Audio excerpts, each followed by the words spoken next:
The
Artisans.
Artisans Beats.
Hey, thank you for joining us for this special town hall that we're having.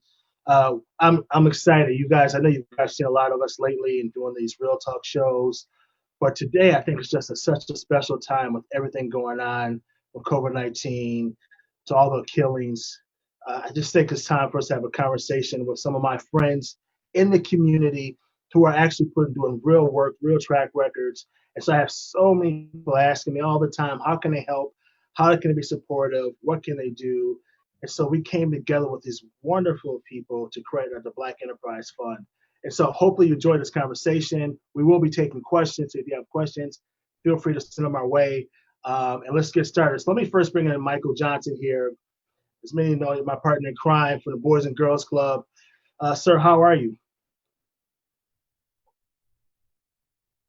I think he's there. You know, MJ, he hides out from us sometimes.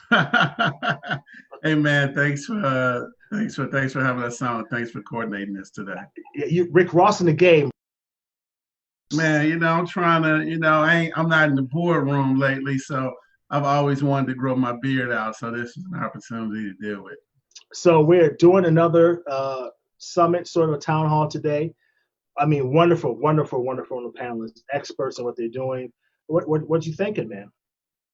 I'm just, I think, man, from the work that Camille does to, Ruben and his team to Winnie and the funds that we're trying to raise to support these Black leaders in our organization is just another vehicle that people can support. These are groups that have been doing great work in this community for, a long time. And I'm just so fortunate to be a part of these folks and to be a part of this panel with influential people like Henry Sanders as well. see, before we went on camera, he would talk about like a dog, but see right here.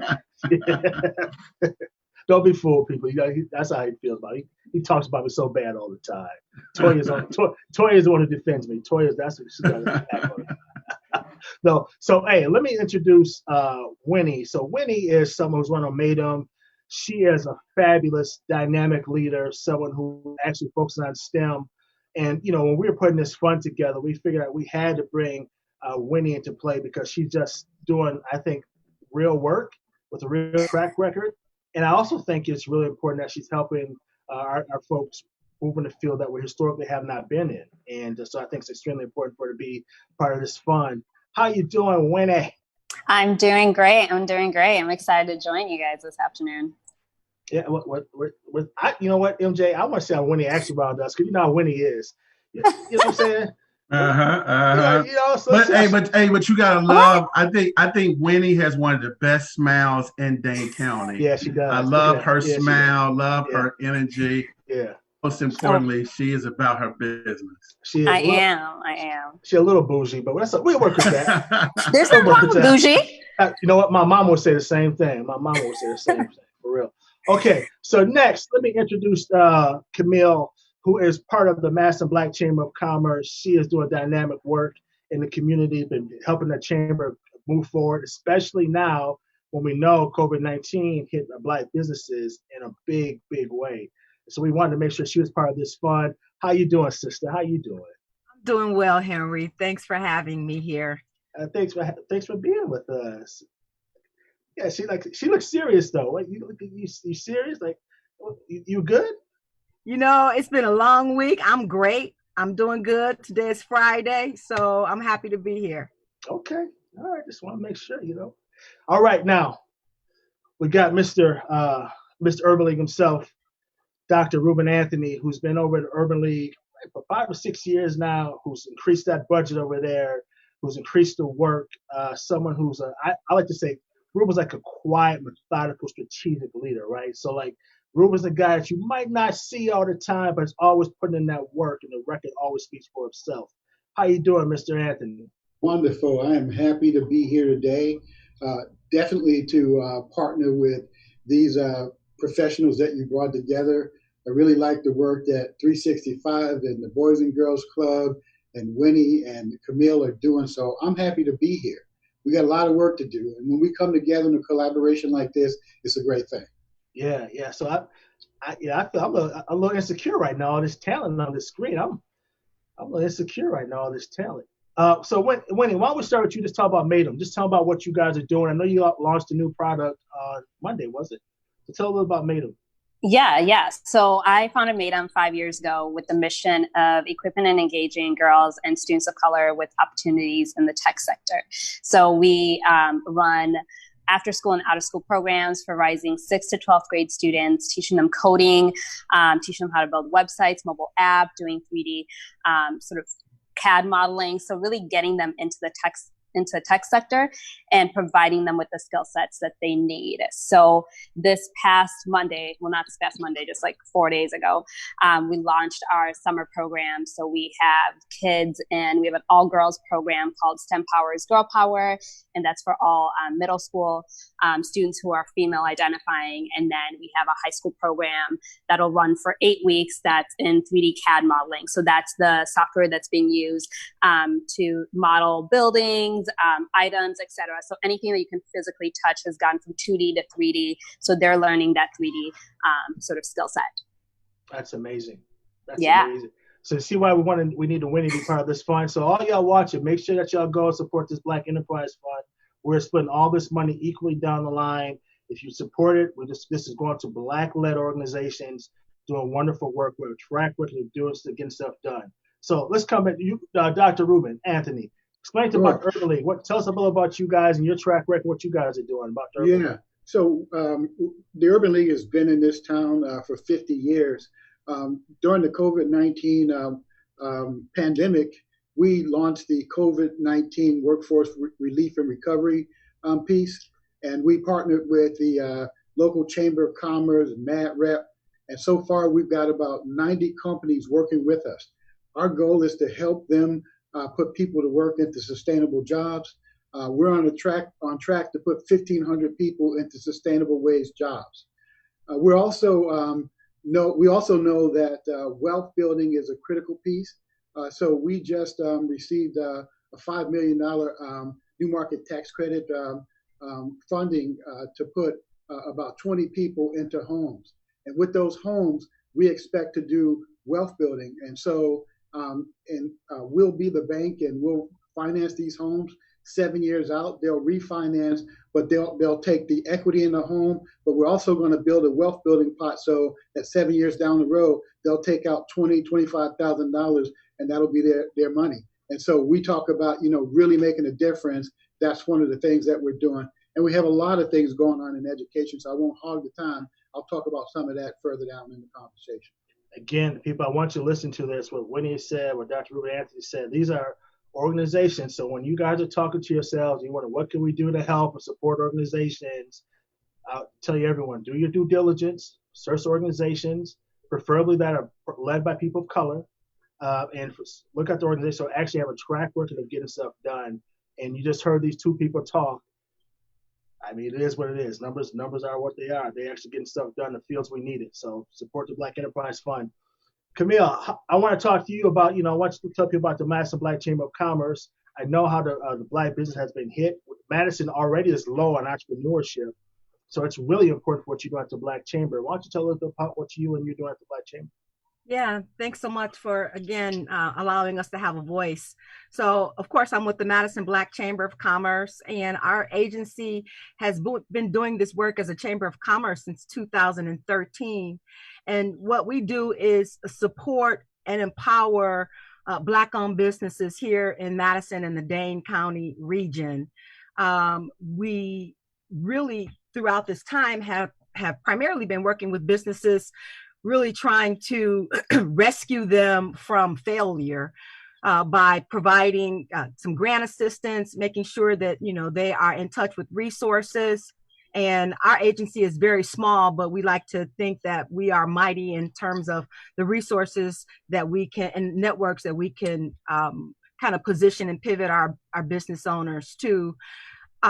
We have and represent over 350 Black-owned businesses. We're working on our 2020 Black Business Directory. So all of you businesses out there that are in the Dane County region, if you're not on within our directory, you certainly want to make sure you go to our MadisonBlackChamber.com website and make sure that you are not missed out. Our mission right now is no Black business left behind. We want to make sure that we are there and available for our businesses to get them through this COVID time. I love that. No Black business left behind. Okay, y'all sound serious business. I hear you, serious.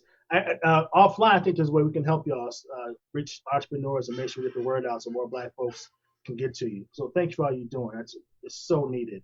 Thank you, Henry. So I had to make this person last because y'all know he gonna talk the whole time. So I'm just gonna, this Black man is. Y'all know who he is. Okay, MJ, tell us about the Boys and Girls Club. Tell us about what you're doing over there. I know you ain't doing nothing. I promise you, I won't monopolize the time. We've been busy, these last 90 days. Our whole goal is to make sure that kids in our community are thriving, that they're graduating from high school, they're going on to college and careers. Just in the last 12 months, we invested in a new $3 million facility that we built out, in the Sun Prairie community. We have 3 traditional programs. We have the largest public-private partnership, in the Madison and the Verona School District. We currently have over 1,000 young people who are enrolled in colleges all across the United States. We have staff that work in the schools to make sure that our kids can read and they can write. We're the only nonprofit that I know of that's in the state that have employees assigned to secondary institutions to help kids of color graduate from college.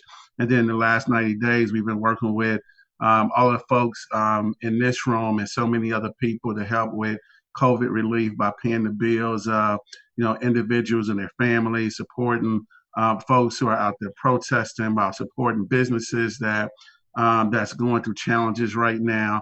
So I'm just so thankful that our community is responding and are helping those who need it the most, especially our young people. So I appreciate you having us on the show. Yep, and thank you for all of you guys again. Support the Black Enterprise Fund. They speak for themselves. Money to Black organizations that are doing real work with track records. Ruben, I want to come to you, Dr. Anthony. Tell me, how has COVID-19 impacted your organization? Because it's changed the whole landscape in a lot of ways. Yeah. How has it impacted generally? Yeah, so most of our work has been face-to-face work. And so with our programs, it's usually face-to-face. And so now we can't do the face-to-face that we typically do. But one of the things that I said from the start, we just went virtual. As soon as COVID kicked in, we just extended our virtual promise and started serving up our programs online. And but the other thing that COVID did was impacted our events. Most of us get our unrestricted revenue from our events. So we would do a Diversity and Economic Development Summit that's been disrupted, and we'll have to do that later. So we may lose revenue from that. We also do a cabaret in October, and hopefully we can do that. But that could be disrupted as well. And so, there's a loss of funds, and all the good things that we're able to do on a regular basis, we might be hindered from doing those things now because we can't depend on the unrestricted revenue that we get. It's so important for nonprofits to have that unrestricted revenue because there are some things that, we get funds from the city, funds from the county, but they're for programs. But that unrestricted revenue that we get allows us to do additional things for the community. So not being able to do the face-to-face transactions impact, some of what we do. But we found a way, to continue to provide services. We do summer camps, where we do STEAM, science, technology, engineering, arts, and math, and we usually do that with Strang Architects. Now we'll serve that up online. We do gaming and coding. We have partnerships with the gaming and coding community and the library. We're going to figure out how to serve that up online because we got to make sure that we serve these kids that we continue to serve. We serve up for 21st century careers with the Sun Prairie Schools and Wright Middle School here, and we're doing that online now. So we found a way. It's disrupted us from face-to-face activity, but we continue to do the work. I love that. You innovate and adapt to this time. And one thing you said is really key for nonprofits: unrestricted funds, because that gives you flexibility to be innovative, to adapt. So think about if you're a funder or someone who's giving them money, if you restrict it, and it happens. It's hard for them to make decisions on what they can do to be innovative. Same question to you, Winnie. How has COVID-19 impacted you? Yeah. So I think because we do all of our programs in person, we, once everything kind of went with the safer at home order, we knew that we wanted to be able to meet our students and our families where they were at. And so we had planned initially to have an in-person spring break program. And so we actually initially canceled the program, and then we realized, actually, let's poll and see how many of our students wanted to do it. And we had a great turnout of students. We held our first virtual program at the end of March. And so within 2 weeks, we took an in-person program and made it virtual. And just to even see the student response from that, that program, 100% of our students say they felt accomplished, they felt inspired, they felt confident and empowered. And that for us is powerful, right? In the midst of a global pandemic, for students to be able to say, I'm inspired, I'm empowered to move forward. And that program was focused on learning about activism and their voice and using their voice. And alongside that, we also loaned out our laptops. So we have laptops that we use for our program. So we loaned them out to families to use in the meantime. And then what we decided was, knowing that the school district is going to need to like pivot and provide resources for families and get them all up and going in a virtual space, we decided to, for 8 weeks, actually release coding and logic activities to help students keep up to date with their sort of math and sort of build that logical thinking. And so in that span, we've had like a little over 200 students who've done those activities, which is amazing, just the reach. And then we also decided, you know, knowing everything that's happening right now, that we wanted to do our summer programs and make those virtual. And so that's been one of the biggest things, like taking programs that are supposed to be in person, where students are learning how to code, how to build websites, right, how to build mobile apps, and then taking that, saying, how do you teach these skill sets in a virtual environment, and not just like provide them with the resources, but be there, right? So being able to adapt our entire model for that environment. And typically our programs are all day, 3 weeks long for middle schoolers, 8 weeks, half day for high schoolers. And so that program also combines mentorship and exposure. So going to different companies, getting a tour of the environment, having meaningful engagement there, learning about engineering and IT. So being able, again, to say, how do we do this? And then, you know, having virtual mentorship. We just kicked that off yesterday with folks who work in the IT sector. So really just being able to pivot all of that has been one of the biggest things. And getting materials for students.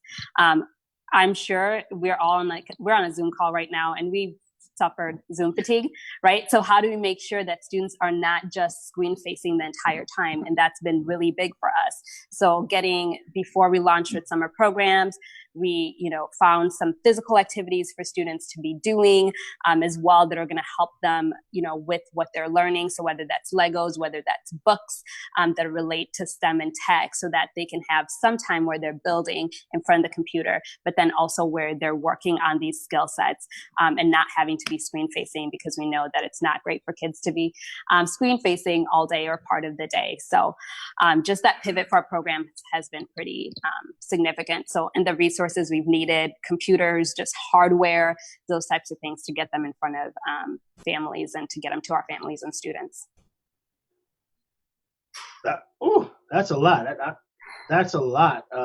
You know, what's interesting though, it'll be interesting because I think the virtual reality, I think that's going to be the new norm. I don't know if we're ever going to go back, because I bet you can reach more people, be more effective in a lot of ways by doing all the stuff you just said, right? Just your mentorship program alone, you probably have more mentors doing stuff virtually, is my guess.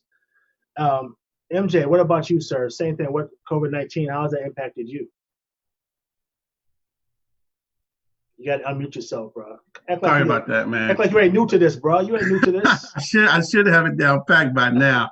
So I would tell you, man, it's we've been operating a lot different than what you see boys and girls clubs traditionally do. And I have personally struggled with, you know, our clubs being closed. And I remember when we shut down, I was worried about how we were going to feed kids, how we were going to be of service to them. So I just wanted to share some data points on what we have pretty much accomplished over the last 60 days. And so one, we wanted to feed not only our kids at Boys and Girls Clubs, but kids throughout Dane County. So far today, we provided 42,988 meals. Secondly, we were senior citizens in our community, and with our partners, we provided 16,424 meals. We also, with our partnership with Second Harvest, provided 74,492 care boxes to families in need. Now, this one I think was really, really important. We were concerned about folks maintaining their housing and having support. We paid the bills of 7,901 people in Dane County. We also paid the medical bills of 604 people. We had 61 college students that we paid their bills for. We were concerned about people of color having access to face masks. So our staff did a really good job securing 165,000 face masks and gloves to give to not only local nonprofits, but free to people in the neighborhood. The most important success factor that I think we've accomplished so far, as of today, we've hired 140 young people. And so we're going to start introducing them in the community. And when you have a pandemic like this, one of the folks who are hurt right away are young people. And so I think we have now created the largest youth internship program in Wisconsin. All these young people are working virtually at home through 40-something different companies. We've also fed hundreds of first responders. We raised over $100,000 to support local restaurants to try to keep restaurants open. A little controversial around this, we raised over $250,000 to help some of the downtown businesses, including we're supporting the Chamber of Commerce, and we're cutting a check to them to make sure that we support Black-owned businesses. And then, working with you, Henry, to do these town hall meetings and to bring Black people together throughout the state. Over 350,000 people have participated. So my team has been really, really busy trying to not only be a service to kids, but to make sure that our community is healthy and our community is well. And to some degree, we've placed the community before Boys and Girls Clubs. And now I got to get back to business of raising money for our kids in the club instead of the broader community. Thank you, MJ. Again, folks who are listening, again, if you listen to all the things that people are doing, you want to know how to help the community. I'm not trying to make this up. I'm not trying to sell you anything. I'm just trying to give you factual information of groups of Black-led organizations that are actually doing the work in real ways. And I would say this is unique for Black folks partnering like this in a way for a fund. I don't know if any time in Madison that I know of that 5 different Black-led organizations got together and created a fund to support each other, to spend the money. That's powerful in itself. And so I know a lot of funders always talk about, we need more collaboration. Well, we're collaborating, So we're trying to take away the excuses for people and say, look, you want to get the people who are doing stuff. The funders always say, we want to give people who have track records. Check. Want to give people unity. Check. Here you go. So, hey, Henry, can I say one thing? I think this does not take away from anybody else's efforts, right? There are, the Black community has so many different voices, right? And one of the challenges I hear about from our community, there's not one Black leader in this community. Just like when in the white community, you don't hear who's the white leader in that community. You have white liberals, you have rich white people, you have white conservatives, and there are so many different voices in our community and so many people doing so many great things. We are just 5 of many organizations that are doing stuff. And I just think it's just important to point that out. It ain't a pick us over this group. We should be feeding and supporting the entire ecosystem and celebrating and supporting Black people who are in leadership roles who are helping to get things done in our community. So I just wanted to point that out for what it's worth. It's sad that you had to point that out, though. I mean, you would think that's a given. But go ahead, Dr. Can I add to that conversation? So, yeah, Michael makes a good point. There's so many different leaders, but we have to recognize that there's some emerging leaders right now. Absolutely. And as we've been talking, there's so many different components to moving the Black cause forward or moving the movement forward. And so those emerging leaders are out there protesting and doing the work there too. And so as we do our fundraising, we guarantee that we won't leave those individuals behind. But they're coming, and some of us are, a little bit older, and we got to make sure that we're making time, that they develop their organizations, that they develop the infrastructure that they can continue to serve, because they're making a heck of a contribution now. And there's not just one Black voice. There are multiple voices, and there's different levels of work that need to be done in the movement. Oh, yeah. Some of them need to be out there protesting. Some of them need to be pushing for public policy. Some of them need to be doing programming. Some need to be doing convening like you've been doing so wonderfully, over these times. But there's different roles that individuals play. Some of them need to be on their bully pulpit, writing the stories to the newspaper and doing all this other stuff. So there's a lot of work to be done. And can I just say this? I'm not claiming that old card yet, just so you know, Ruben. Not quite yet.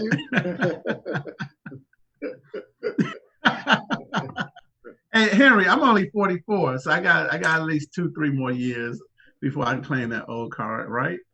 No? Bro. Ask your babies. Ask your babies. See what your babies tell you. Ask your babies. Ask your babies. So, I want to add to this too. So I think this is an important conversation. I think all black, at least people of color organizations in Dane County, we're all under resourced for all the needs that we have. I mean, there's so much need. We have highest disparities, so many different levels. If you look at the disparities versus the funding we get, I think most people would be embarrassed to see how much these black-led organizations, the money they get for all the work that they do. It's actually, that's what I'm saying. It's kind of sad that you have to say that, MJ, but it's all the work that needs to be happening, all the work that actually is happening. If you look at over the COVID-19 and all people getting Mr. Floyd getting killed, all the people have been leading this city for the past 2 months. Most of them have been people of color.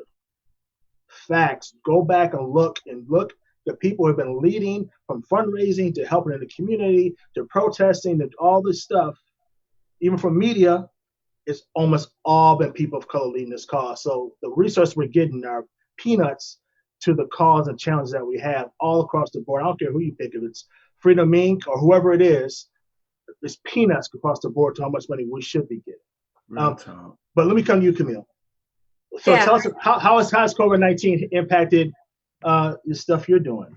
Sure, certainly. I want to really echo the sentiments that have all come before me. I think Michael Johnson and his leadership in the community, taking on leadership roles and getting out there and raising the dollars has just been an exemplary exercise. And again, you paved the way for others to come in. And I really do appreciate, and our board and the organization really do appreciate the work that you are doing and the work that Urban Triage and Freedom Inc. and Madison 365 are doing to just really kind of get out there on the front line and take their platforms forward and make those initiatives. Our organization has really thrived despite finances. Ironically, we've learned, we had to exist very nimbly. And up until the beginning of this year, we really didn't even have a home. We didn't have a home where our businesses could come in and sit down and consult with us. We were, meeting with folks at coffee shops and meeting them at their facilities and at the Urban League. And we certainly have appreciated Ruben and the Urban League family. They have certainly been gracious to us, but we really did not have the funding and the resources available for us to stand on our own as a Black Chamber of Commerce to support economic development. And it was my mission to open up a home for ourselves such that we could, in fact, spread our wings and make, provide more wraparound services for our businesses to come in and actually feel like they can have drop-in services to work on computers and have access to services that they need in order to launch their businesses. And proudly, we did open up our physical location on Park Street, and we were very happy about that and opened that up in February. And before, unfortunately, we were able to launch, it was COVID time. And so we never even really had an opportunity to have a grand opening and to really welcome folks into the space and to the resources that we have. So we continue to just, work directly, virtually. The virtual experiences is a learning curve for us, but we certainly know how to work with very, very nimble resources. And we just continue to do that and just pivot. We are working on just taking our 2020 initiatives online, and we'll be unveiling our accelerator coming up here late summer, early fall. And again, we've got Black Restaurant Week that'll be coming up here third week in August. So we're just going to adapt like we, as any business, the chamber ourselves and you all, each business is ourselves, right? We have constituents that we service and we get our services out, but we still have to manage our financials. We have to manage employees. We have to manage, all of the things that every business does. So we're just trying to figure that out. Unfortunately, the chamber, they don't really have all of those resources like employees. So we're just continue to get our services out there. Again, this is my point, people. This is my point, right? Like, yes. Madison, and those unrestricted dollars are essential. They're just essential. This can bear my point. Like Madison, we have some of the highest disparities in the country. And one, we should be happy that we have some Black folks who want to be here in this environment. It's just real. And if people want to actually stay here and invest in the community and do this work, we have to give them the resources that they need to be able to do the work that we all need. This is not a Black issue. This is a community. It's just for the whole community. Like what's happening in our community is going to impact the whole city as we see playing out now. So I want to come to Winnie Winnie, Yeah. I'm going to tell you I'm going to answer this question. I know how I feel about it, but I'm just curious. So the conversation right now is Black Lives Matter, social justice, etc. What does STEM have to do with social justice? What does your education platform have to do with social justice? Why does Black Lives Matter have to deal? How does that deal with your world? Again, like I know how I would answer it, but I'm just curious how you would say, how does that, what you do actually work into the issue that actually impacting Black folk from social justice? Yeah, no, that's a big question. And before I pivot to that question, I do want to just jump back onto what we were saying. So there's a report that actually came out by Bridgespan about 2 months ago, and essentially it's all about racial equity and philanthropy. And essentially what this sort of nationwide research showed is that average revenues between white-led and Black-led nonprofits it's down by 24% for Black-led nonprofits. And then in terms of unrestricted net assets, Black-led organizations have 76% less in terms of unrestricted net assets, right? So that's just, I mean, that's what we're talking about, right? So disproportionately less funding. So I think it's important for everybody here to know that. Now, in relation to STEM, I would say, I mean, that's such a big question. One of the big things and the reason that I do and the reason that MADAM exists is really because of the lack of representation of people of color, Black folks in the STEM field.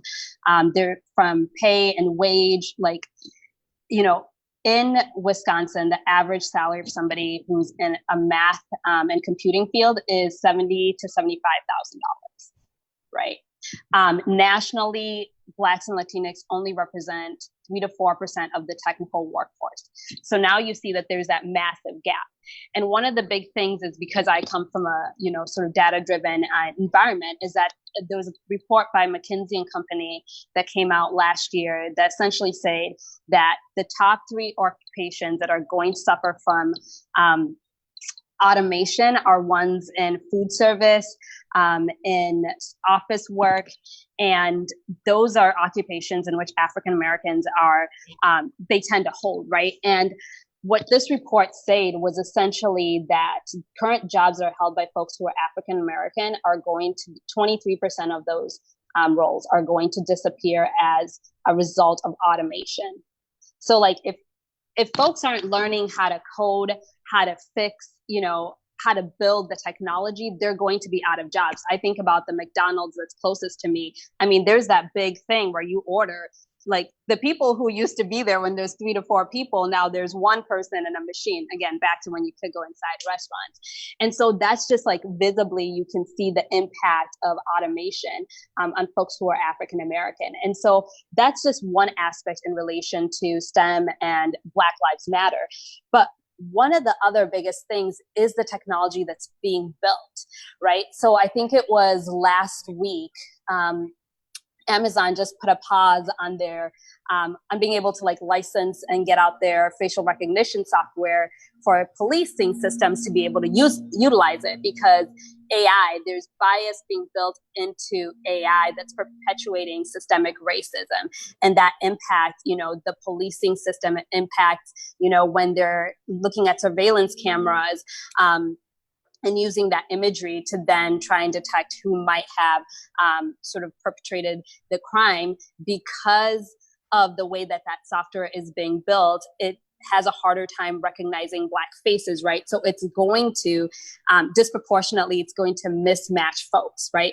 And that's going to impact Black people. And so in terms of, so to me, it's really important that we are at the table building the next tech products. We're there actually making sure that we're not building bias into the things that are learning the way that we behave, because that's, you know, Alexa, et cetera.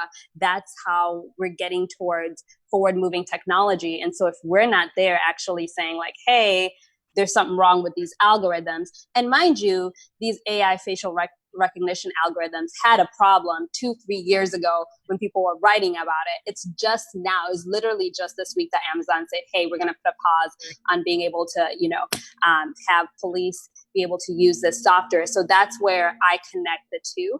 And that's why I see there's such an importance of of folks in the tech field, because of the jobs, because of the wage, because we use technology and it impacts our lives. And if we're not there, then we're just going to be harmed by the technology. Let's be honest. Right. I love that answer. I love Hey, that. Henry, I'm coming. MJ, can I just say one thing? I think that the United States should hire Winnie as the Secretary of Technology for the country. That's the type of innovation that we need. I just love hearing that. And man, it just got me excited listening to us. I just wanted to point that out. Hey, I'll take the job if they're hiring. We got to make moves out here. So let's start Madison, okay, and then Wisconsin, and then countrywide. So Ruben, Ruben, you missed that you want to do something with STEM stuff. Maybe you and Winnie partner or something. I think you said something about coding or something earlier. I'm not trying to start any trouble. I'm just saying. That's fine. We definitely partner with Winnie. But look, so I want to comment on the last two questions that you put forward. One, Camille addressed it fine on the business side. We have to push for Black businesses matter. When those payroll protection fund came forward, only 5% of Black businesses got that money. So we need to make sure that when these government programs are running out, Black businesses are not left behind. In terms of Black Lives Matter, in terms of technology, right now, technology is delivering the education for our kids. And so the gap in their education and the disparity the black-white disparity that our kids face today is going to widen because our kids don't have access to the technology. They don't have the computing at home and they don't have the internet at home. And so as we think about programs and as we think about asking for money, we want to make sure that we're asking for money for those kids so that they're not left behind.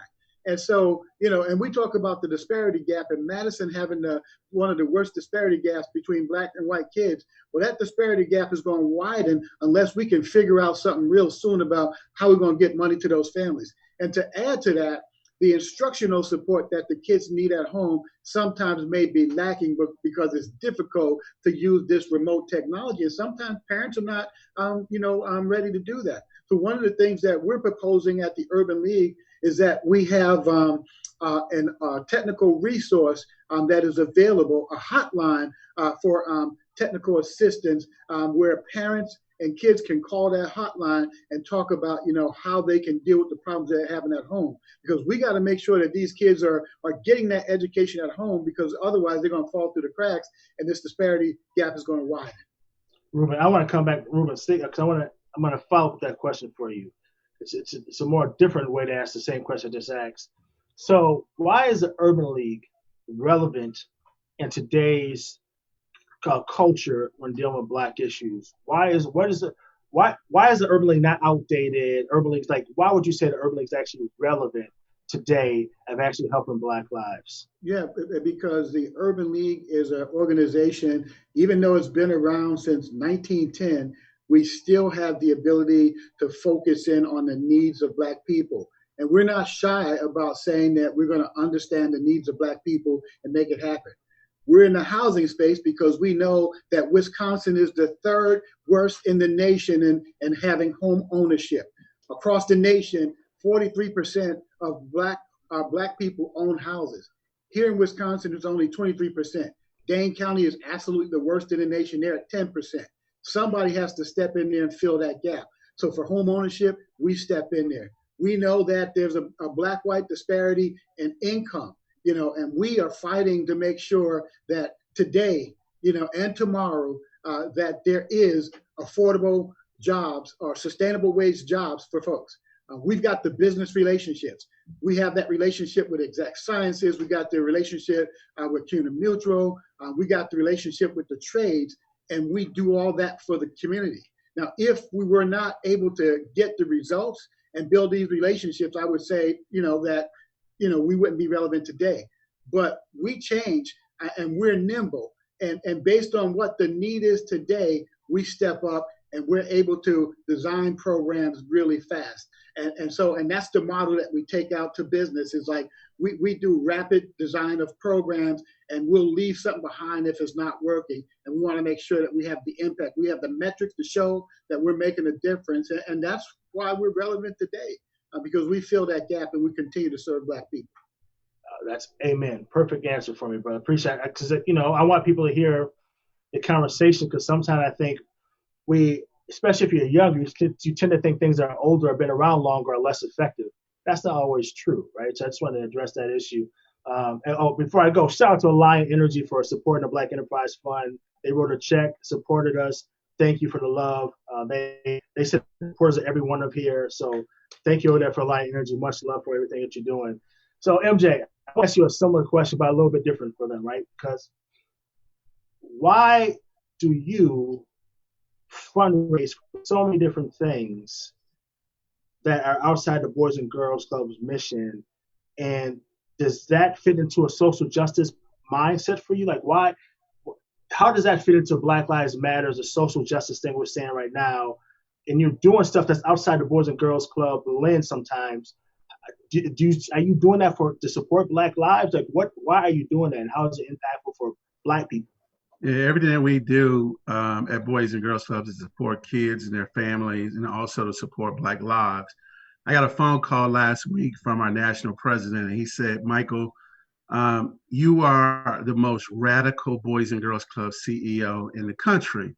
But if you listen to some of the people here, people don't think I'm radical enough. What I would say is that I always have these discussions with my board and with our donors. And unfortunately, when you speak up on Black lives, sometimes it is messy. You have donors who will pull away. You have Black people who look like me and you who will pull away. And I've just learned to embrace that. But I'm also smart enough to know that if you want your own voice, you can't be dependent on one donor. So during my time at Boys and Girls Club, I've just grown our donor base from 1,800 donors to over 30,000. So we get a lot of small donations and $30. And because there are times that people will try to control your voice, and you can't be impactful in the lives of young people and their families if you don't deal with social justice issues. You can't say Black Lives Matter if you're not educating young people. You can't say Black Lives Matter if we have a housing issue. You can't say Black Lives Matter if our companies are not hiring people that look like all of us on this phone. You can't say Black Lives Matter if we have the largest racial achievement gap in the United States. And so I would never, ever apologize for going outside of the work that we do at Boys and Girls Clubs, because I just believe you cannot transform kids' lives just being isolated in singular after school programs. And that's why we do educational programs in the school during the day. That's why we run after school programs. That's why we're going to hire 150 kids this summer. That's why we're going to speak up on social justice issues. That's why when Black girls, that's a Black girl that's sitting in a car and somebody decide that they want to set her on fire, that we're going to protect and support her. And yes, those are things that are traditionally outside of the Boys and Girls Clubs. And sometimes we as leaders have to get out of our seats of being comfortable. I would tell you, I've been uncomfortable in my seat for 10 years. I mean, I get attacked by business people, I get attacked by our people, and I've just learned to don't care. As long as you're doing the work and as long as your righteousness, God will cover your work and God will protect you and God will bless your work. And I believe our work has been blessed because we've stayed focused on the work. Brother, you tearing up, bro? You like you tearing up over there? Oh no, I'm not tearing up. Okay. I'm probably tearing because I'm about to smash these fried mushrooms I got over here. So Camille, same question to you. I know for myself I have this answer, but why are Black businesses? What does that have to do with Black Lives Matter? Why does that matter for Black lives? How is that helping the Black community? Well, again, when the important thing about entrepreneurship is that it is the foundation in which families are able to make economic contributions. And when you look at, you talk about all of these gaps that we have, one of the gaps that was missed out is the wealth gap. Our wealth gap is declining.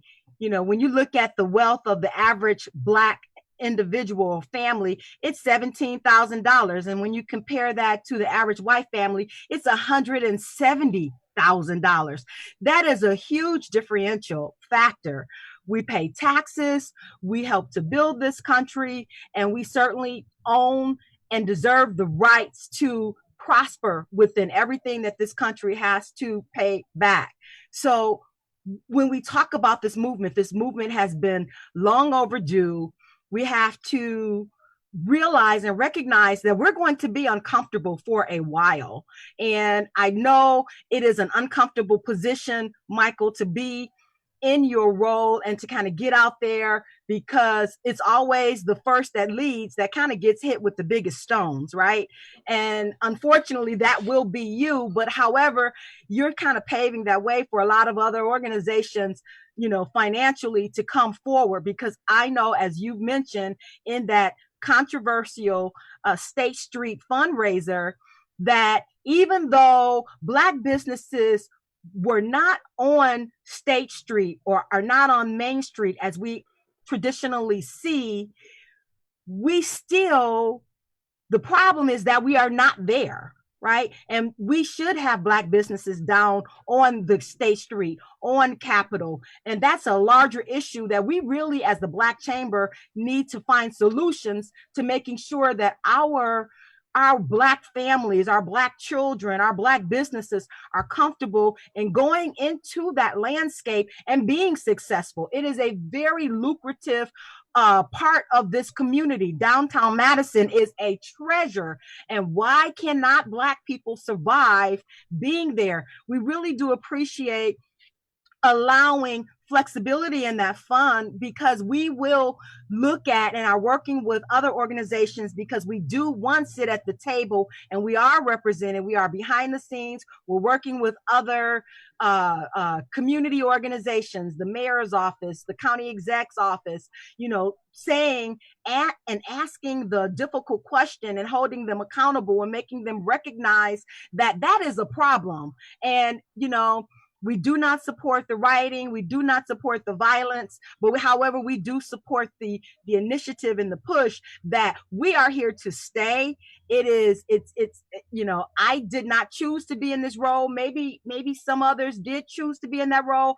I personally have had my success as an entrepreneur, but I'm here and I'm challenged with the position. And so we just have to kind of execute and perform and kind of lock arms and make sure that we all do our individual parts and stop working in silos. Yeah. We can no longer work in silos and expect that we are really going to influence true change. So I challenge all of the organizations that are out there that have got leaders to kind of understand that this is no longer business as usual, nor do we want it to be.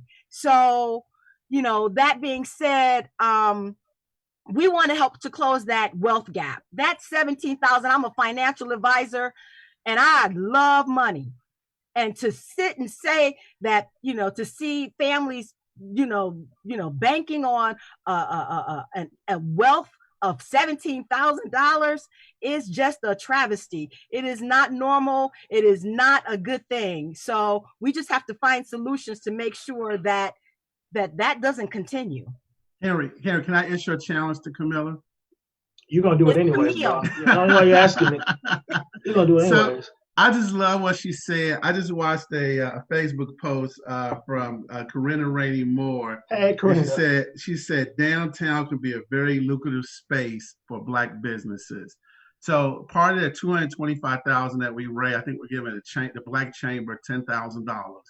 Camilla, if we can find, we've been working with the Downtown Business District. We should convince them to dedicate a space to Black businesses. And if we can leverage the funds that you have, we'll raise another $10,000. And if we can help get a Black business in there, let's work on that together, because like what Ruben said, we got to work on not just the education and the housing, but economic opportunity for Black folks. And if there's an opportunity that I just want to let you know, we'll work with you and we'll help you raise those resources to make that happen. I'll take you up on that offer. Uh-oh. I will also I will also advise you that we're already I'm in conversations with Tiffany and having those conversations now. And again, sometimes you have to kind of think creatively. And my idea was to come up with a Black incubator space, not just for one, but maybe a shared space. And we're talking about how to creatively partner with some of these landlords that are down here to see how we can take little dollars and leverage them into big impacts. And so if you want to be a part of that conversation, we have already started those conversations, and we're talking about that, you know, as the COVID situation occurred way before the rioting. So timing is right. Challenge accepted. All right, done. We're going to raise his money in the next 24 hours after we raise his money for this fund, right here. Like, see what I'm saying? Like, y'all think it's easy being MJ's friend. It's not easy. I'm sorry. I feel like I'm walking in the shoes of giants, but that's no, amen. We all doing our part. Absolutely. So I want to ask. I'm gonna start with Ruben with this question, and I want to say it the right way, right? So I'm trying to answer respectfully. So I get calls from white folks all the time, recently calling me, asking me, apologizing. You know, sincere folks, sincere people who really want to know good, who really want to know, understand, help. What is something that you've heard from your white friends who called you and asked you, is there one question that kind of stands out to you that you've got from white people the most? And how would you answer that question, whatever that is? Yeah, and so, our young people, talk a lot about woke. And I think that the current situation in America has woke up a lot of people. And I think the George Floyd situation has showed that these disparities that we talk about for many years are real. And I think people seeing that, have come to a new place. And so we get lots of calls from people about, how we can help. And not just from the public, but just from the policing organizations, from the city, from the county. And my thing is, you got to stop talking now. People put out all these niceties, from their organizations to say, we want to help, we want to do this. But now put your money and your action and put your money and your work into action. You have to move. We have to stop talking now, and we have to do something. And I tell everybody that now. I say it's time to stop talking. And then these things that we're talking about now, like what Camille's talking about with the similar to the Sherman Phoenix in Milwaukee, where we have shared economic development space. Those things have to be led by Black organizations. And so if you want to help, put your money into that. Take the priorities from us, take the leadership from us, and come on and be a partner with us and help us move some of these initiatives forward.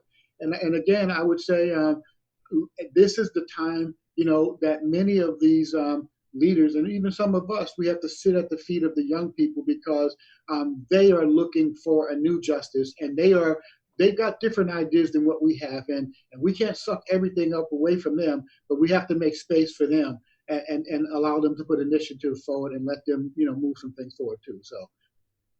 Yeah, I'm gonna come to ask you the same question, because I get the question all the time, right? Like, what can we do?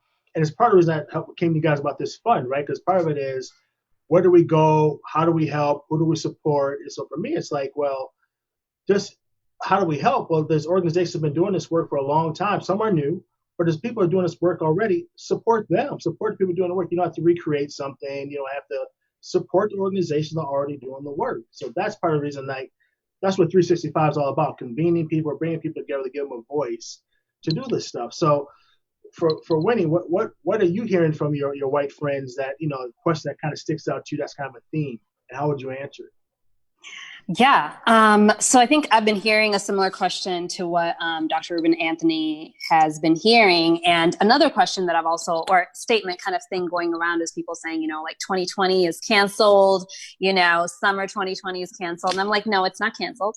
And don't cancel the year that woke you up, right? Because some of you all have just woken up with that's all right, right?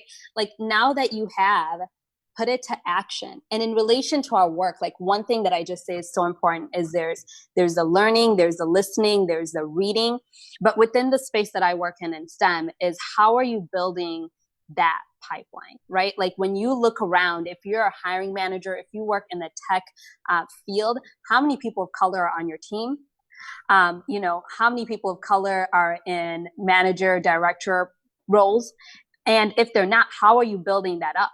Right? How are you investing in programs like ours in the STEAM camp and things like that to ensure that, we have a talent pipeline that we can have better tech products, because Harvard has already, like, all these people that we go to who validate a lot of the work, like they've already talked about the importance of having diverse teams. And it's even much more important within technology, but looking around and saying, what are we doing to create a better future? If Black Lives Matter, then we're the Black folks in our companies, and how are we genuinely, authentically building this environment and a culture where Black people are going to want to be here, and what does that mean for the way in which we do things? So just that practical action in terms of environment, culture, and then building that pipeline, workforce, invest in this, like solutions, and our tech teams and, our future workforce, they're not just going to appear, right? And that's what I say to folks, right? Like you really need to make sure that you're creating that environment, that we're connecting with kids who are excited about STEM and building and creating at an early age and coming alongside of them and saying, these are the tools, right? Like how do we marry the brilliance of the students in our community with these technical tools to ensure that they're thriving and to re-envision, right, a future in which our workforce, right, our talent pipeline, the students who are in health tech, right, that it's not 3 to 4%, right? It's 20, 30%, 50%, right? And so that's really what I'm saying to folks is look around and take action practically. Thank you. So MJ, I'm gonna come to you the same question. What are you hearing from our white allies, friends out there who are concerned and want to help, and people are sincere? Is there a theme or a question that you're hearing that you'd want to answer that question for and address? I'm actually fatigued from that question, to be honest with you. We've been asking this question. I've been here 10 years, and I get so many emails and so many phone calls. And to be quite frank, I'm tired of talking about it. We have all these studies that we've produced over the years. We know what the hell is going on, and we just gotta address it. And so it's like it's nothing really else to talk about. So to be honest with you, to protect my own peace, I've stopped talking about it and said, go do your research, go read this report, and then let's talk about how we get the work done. But I will not participate in any more task force meetings, any more committees. To me, I think we've kicked the football down the field too long. And while there needs to be meaningful conversation, this is one smart community with a bunch of smart people. And just like with any business, when you have a challenge in your business, you know how to rectify it and you know how to address it, and you self-correct it. We need to self-correct these challenges and go beyond talking and create fiscal priorities that align with all of the plans and the discussions that everybody commit to. Now watch, you hear everybody saying Black Lives Matter.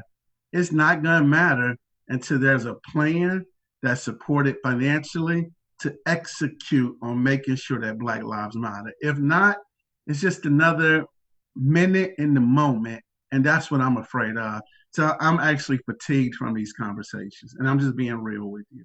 I appreciate the realness, bro. That's what I love about you. What about you, Camille? Same question. White friends calling and asking you different questions. What's the theme of that you've kind of heard from your friends, and how would you answer that question? Well, and Madison is a very compassionate community, and there are a lot of caring people that really, really do want to help. I completely entertain them, and certainly find opportunities in which I can either leverage their resources, leverage their networks, or leverage their dollars. So, those are those immediate needs that I'm often looking for, to kind of bridge that gap between the Madison Black business community, and just making sure that we have just the best ecosystem of resources that we can possibly network. So I'm always open to having those conversations. I'm kind of like Michael there, all of the committees, it's very difficult to do the work and lead the initiatives and execute sitting on committees. So I'm kind of adopting that. I'm very selective about the committees that I serve on. However, I am also always open to continuing to have partnerships and continuing to find executable ideas to kind of take away and take back to the Black community. Thank you. So one more question. I just want to respect everyone's time here. I'm going to start with MJ on this one. So MJ, what's one thing you want the community to know about why Black unity is important at this time? It's important, and Black organizations is important at this time. Like, how would you answer? This is the last question, so I'm going to just, again, why is Black unity important at this time? And why is it important to support Black-led organizations at this time? You're muted. I'm sorry about that. I think it's more important now than ever. I was telling my wife the other day, I am going to refuse to argue or fight with any other Black leader in the city. There is too much at risk. There is too much at stake. There are so many challenges that we face in this community that our collective leadership, not just Black leaders, white leaders. I just challenged all of my peers at Boys and Girls Clubs who are majority white males. And I told them, I said, when these issues happen, you need to speak up, because white males are the power brokers. And I hate to say it, but it's the truth. They run our companies here. They control the wealth, in our state, and they also need to speak up and step up. And when these issues happen, rarely do you hear directly from them. And so I think our collective leadership right now with Black people, conversations with white people, and us moving forward with an agenda, what has not happened yet, Henry, no one that I know of has gotten the boardroom and said, let's crank this out. Let's hammer away at this plan, and let's present something that's going to address the needs of those who are out there protesting, and how do we pay for it? Those conversations have not happened yet, and that's what I'm waiting on. And it's going to take all the Black leaders in this community pushing an agenda to make sure that we no longer tolerate the racial disparities that's happening in this state. So it's important. Camille, I'm going to come to you and ask you the same question. Why is Black unity important at this time? And, why is it's important to support Black-led organizations at this time? So for me, it boils down to, and this is a Madison word, and I think that, we can embrace this. It's about sustainability, right? Intentional consumerism. When you look at, the Black community and the Black dollar, and the Black dollar circulating within the Black community, that dollar circulates between 0 and 1 time. That's just an awful statistic. We have to support one another. And in order for us to support one another and support our businesses, we have to have healthy businesses. And in order to have healthy businesses, we're really going to have to leverage the power of our sister organizations, kind of making sure that we're working together and sharing resources. And the big word, every year our chamber comes up with, a word in which we embrace our work around. And this year, our word has been leverage. And so often in things that I talk about and in things that we do, my question to my board and to, folks that kind of come forward as our businesses, how are you leveraging and how are we leveraging the resources that we currently have? And we have these resources. We have an Urban League. We have, the Madison 365. We have a voice. We have, a STEM program for our children.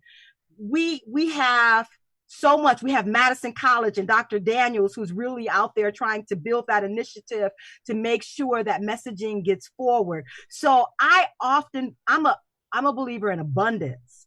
And if we look at what we have and leverage what we have, we are so powerful. But if we don't get out of our own way, we will self-destruct. And so for sustainability reasons, it's essential that our businesses survive, our families survive, our children survive. And that's all I got to say about that. That's come on now. That was good. Don't minimize what you just said. That was powerful, sister. Powerful. Ruben, I'm gonna ask you the same question. Why is Black unity important, and why is supporting Black-led organizations important? Yeah, so I would say that the situation with Black people in America is an American illness, right? It's not just a Black person illness. Many of us have faced unequal justice all of our lives, and I pray that my children and my grandchildren would be able to say one day that they live in a society where Black people are truly equal. For the Juneteenth celebration, I had a hard time, celebrating because we still got all this mess going on. But I think that it's going to take Black folks coming together, like Camille said, to move us forward.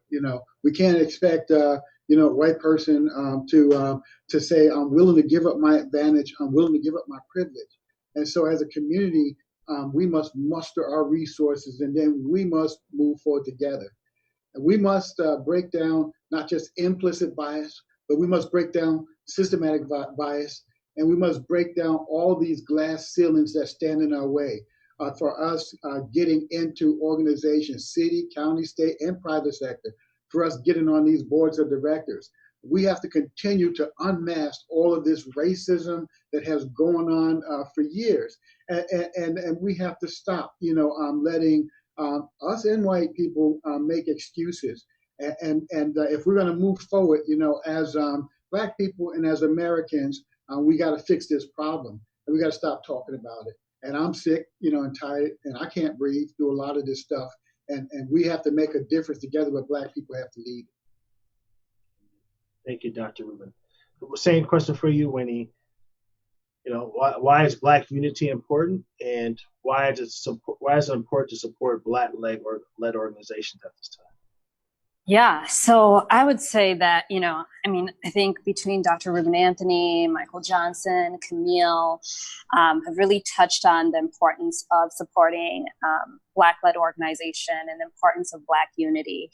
As Black people, we know what we go through, right? So who can best serve the people, who can best serve Black people? It's Black people. Let's just be honest, right?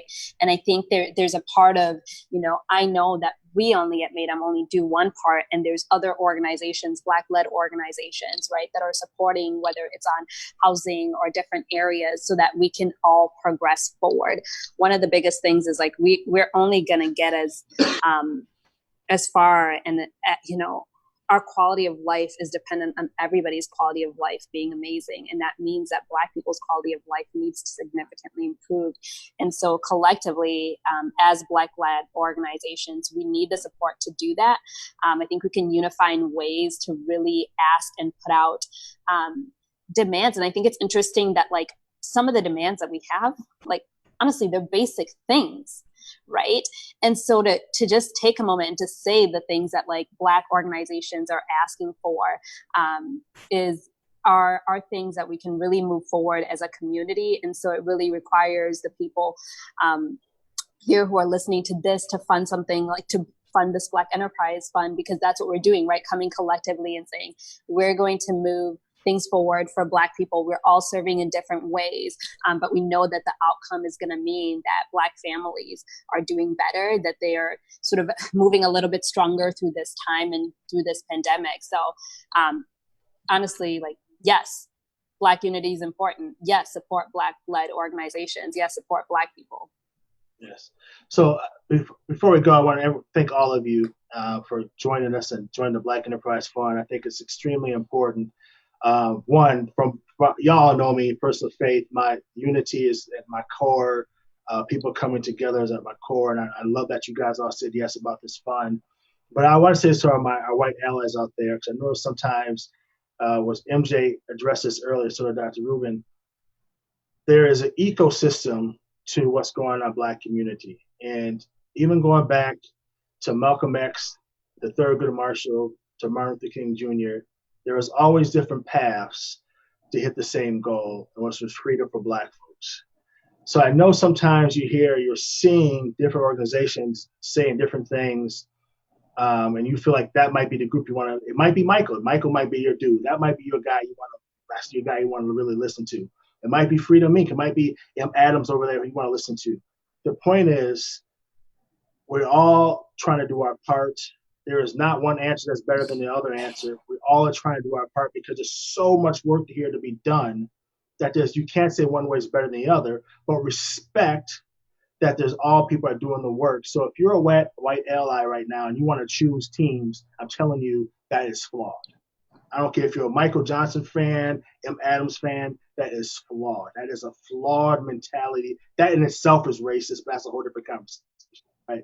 Support the people, the things that you have a passion for, support that and support those people, but support Black-led organizations because those are people who have lived those experiences that you're trying to hear about. So if you care about workforce development, support the Urban League. If you care about STEM, support Winnie. If you care about kids and youth, support MJ. If you care about, if you care about if you care about Black businesses, support Camille. And if protesting is your thing and disrupt all the stuff Freedom Inc. is doing, support Freedom Inc. Doesn't matter, but do something to support the people that are actually doing the work. I'm glad you muted, bro. No. But if you care about Black media, support Madison 365. So stop forgetting yourself too. I just gotta say that. Amen. I appreciate that, bro. And so, but let me get to that. So one, for 365, our heart has always been about giving a voice to the voiceless. And I always go around and talk about our numbers, how many people we reach. We average 1 million people a month, right? And I say that not to brag about us, but to let people know that you can be a Black-led organization doing things that are for Black and brown people, and you can thrive. You can be number one in the market for what we do. We are number one in the market. For a multicultural media outlet, we are number one in the country, hands down. No one can come close. And I say that not to brag on us, but to show you that if you actually believe in what you're doing, you have a product that's supporting your people, you can thrive. You can thrive. And if you do it in a way that brings, I don't have to like everyone, but I love everyone. So we try to give everyone a platform to shine, and that's what we're trying to do. So everyone out there, please support this Black Enterprise Fund and support us the best way you can. But if you don't support this, support someone who's actually doing the work. And I tend to believe that people have a track record doing the work. See, people are actually not just talking about being about it. So support these people in the community. And again, thank you for Light Energy for showing up right away, for writing that check. Thank you for everything you're doing. Thank you for all those donors who's getting us, I think we're about $36,000 right now. Thank you for everything you're doing. And Dr. Ruben Anthony, Black man over there, I love you, brother. I love you, brother. Hey, I love you, brother. Everything you're doing over there, man. Everything you're doing, Mount Zion, everything, brother. You are nothing but love. Putting that work in. I love your style. Your style is quiet but effective, and you move mountains, brother. And I hope people recognize the stuff, even how you move the Urban League budget from where it was to now. Everything is important, brother. So much love, brother. Thank you. Camille, I love you, sister. I know you've been doing stuff for the Black Chamber. Girl, I know that you're doing all that work basically for free over there. Like you saw all that work you're doing over there with that small budget with the big needs that we have. Sister, I appreciate everything that you're doing as Anita, and you're a Black woman in a city that doesn't always appreciate Black women. And thank you for all that you're doing, and keep leading the charge. We need more Black businesses. We got to build wealth. Just, I love everything you're doing. Winnie, yeah. So Winnie and I built a relationship recently, And I love Winnie's passion. She's bold, she's fierce, she's smart, she's intelligent, she's everything that you want in a Black leader. I believe that Winnie's the future of our community. I think she's hitting the lane that we don't talk about. I think she's not only educated, but she's passionate. And she's not only that, some people talk about it, so a lot of people don't want to put in the work. Winnie's actually putting in the work and building a sustainable model to sustain our people. So Winnie, much love, sister. Come on now, I love everything you're doing over there. I love that smile. MJ, my man, MJ, choose one, anyone, Jackson, Jordan, yeah, my man, MJ. I love everything you're doing, brother. I know sometimes it's not easy being a leader, like Camille said. I always say first in the door, first to get shot. I really believe that. So, brother, appreciate everything you're doing, man. I always say keep preaching unity and love and keep supporting everyone you're doing, man. Your work will speak for itself. Keep loving these people and helping as many people you can. And for Master 65, my team, I love you. We've been putting on this work for such a long, long time. Our numbers are killing. We're killing it, my team. I love you. Rob, I love the story you did for that sister last night. We took that baby who got put on fire by the people and all this stuff. I love our team over there, Stephanie, Nate, Dahmer, everyone. I love y'all for everything, supporting us. Support Master 65, support the Black Enterprise Fund. We will see you next time, and we'll talk to you next time. Love y'all.